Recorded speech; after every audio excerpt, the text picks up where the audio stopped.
But what we won't tolerate is malicious activities.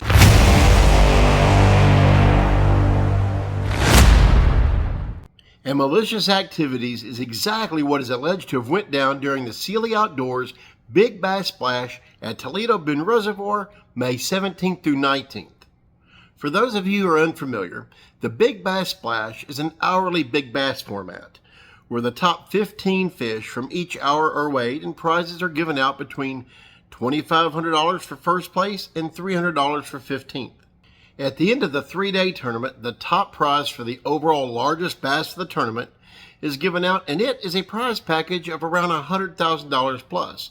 This is what it includes. First, we have a Phoenix 721 Pro XP with a Mercury outboard and a Minn Kota trolling motor.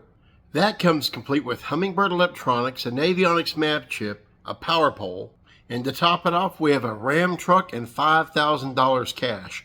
Not a bad prize for first place.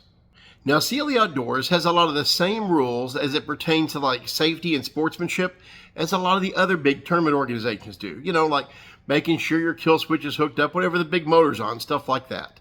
They understand that honest mistakes do happen, and they consider a lot of those to be rule infractions other than full-blown cheating. And they still take measures accordingly, right? But cheating, that's a different story. And because of some of their big tournament lakes include Sam Rayburn, Gunnersville, Lake Fork, and, Toledo Bend, they have to watch out for things like altering the length of a fish or manipulating the weight of a fish. According to reports, this is kind of how things went down. An angler now identified as 38-year-old Aaron Mohr of Pollock, Louisiana, brought his fish in to the weigh-in officials during one of the day's events.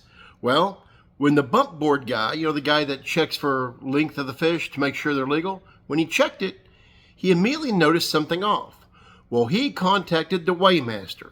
The weighmaster then pulled the fish aside, and the tournament officials called the local authorities. And when the authorities arrived, they determined that that fish indeed had been manipulated by lead weight. We're not talking a couple of split shot here either. We're talking 2.59 pounds of lead weights. Yeah, that's enough, if all this is true, to give the walleye guys out of Ohio a running for Idiot of the Decade.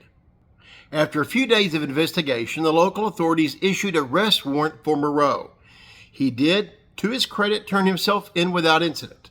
The charge, one felony count of fishing contest fraud, which carries up to a year in jail and or a $3,000 fine. Now, for purposes of this report, I did reach out to the last known phone number on record for Mr. Mohr. The gentleman who answered said that he wasn't there. Doesn't hurt to try. So everybody, you know what to do. Keep your eyes and ears tuned to this channel for the latest news on this situation. You should know my record by now with Poche, Strachner, Sheffield, the walleye guys.